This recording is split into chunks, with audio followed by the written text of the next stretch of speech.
Voy a realizar el ejercicio 9.33 del libro Callen, que nos dice que encontramos que para cierto fluido, cierto líquido, ebullió a una temperatura de 95 grados en la cima de una colina y de 105 en su base. Además nos dan el calor latente y nos piden calcular esta altura de la montaña. Entonces, para resolver este ejercicio, lo realicé de dos formas. En el primero, asumiendo que el aire es incomprensible y que por lo tanto la densidad va a variar muy poquito en realidad, la densidad de ese fluido, que pues como lo dije acá va a ser aire.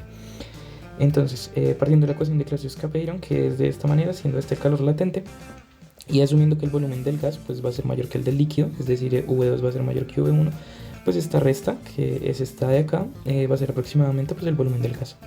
De manera que así queda nuestra ecuación reducida. Acá vamos a realizar una suposición del gas ideal, y es que entonces se cumple esto. Y por lo tanto podemos expresar este V de la siguiente manera. Y reemplazando acá entonces vamos a encontrar esta expresión para la variación de la presión con la variación de la temperatura. Y entonces vamos a encontrar esta ecuación para la variación de la presión, que depende de la presión final, el delta de temperatura y la temperatura final. Claro está que como acá estamos reemplazando el volumen del gas, pues va a ser la temperatura del gas y la presión a la que se encuentra el gas. Ahora bien, conocemos que la presión es fuerza sobre área y que la fuerza que actúa sobre el fluido pues es la masa por la gravedad. Podemos despejar la masa en términos de su densidad, tal que quede de esta forma, y el volumen lo podemos expresar como el área por la altura. Y entonces la presión pues va a ser dividir esto por el área. Entonces estas áreas se nos cancelan y nos queda que la presión es igual a ρGH. De manera que una variación en la presión es una variación en la altura, porque asumimos que este término acá no está cambiando. Es decir, es incompresible. Y entonces hacemos esto y expresamos otra vez este rho en términos de la masa sobre el volumen.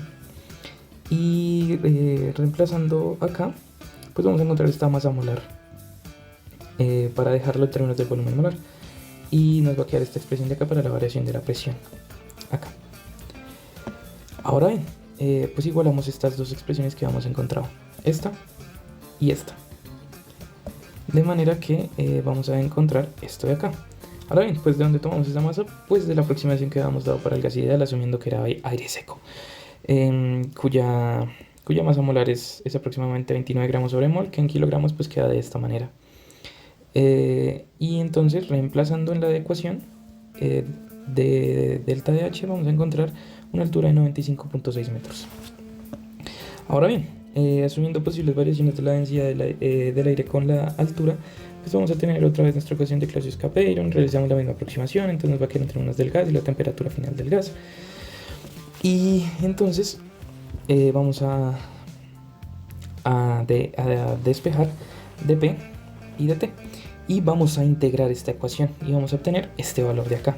Acá conocemos las temperaturas finales, temperatura final e inicial, bueno, en un estado y en el otro.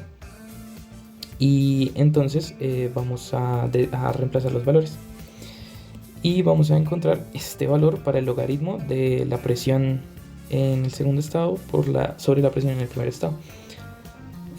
Ahora bien, bajo un razonamiento similar al anterior, pues vamos a establecer esta ecuación de acá para variaciones de la presión con la altura. Este menos lo que significa es que pues la presión va a disminuir con la altura. Y vamos a integrar. Nuevamente expresamos ρ de esta manera, que ya lo hicimos anteriormente. Y de acá a acá aplicamos una aproximación del gas ideal, que va a quedar pues reemplazando V por P sobre RT. Y nos va a quedar esta ecuación diferencial de acá, que integrando vamos a encontrar otra expresión para el logaritmo natural de la presión en el segundo estado sobre la presión en el primer estado. Y entonces nos va a quedar esta ecuación de acá, de la que podemos despejar delta H. Y este término acá nosotros ya lo calculamos anteriormente, que lo calculamos acá, habiendo reemplazado todos los términos que conocíamos acá. Y pues este delta H vamos a reemplazar los valores que conocemos para cada una de las variables. Y vamos a encontrar un valor de 388,6 metros. Vemos que difiere bastante del valor que habíamos encontrado antes, pero pues es una diferencia esperable, porque entonces vemos que esa aproximación de decir que la presión varía de una forma u otra con la altura, en realidad sí afecta.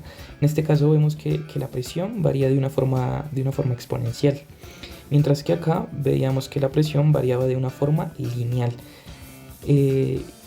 Siendo este caso un caso mucho más cercano a la realidad. Por lo tanto, el valor final sería en realidad de 388,6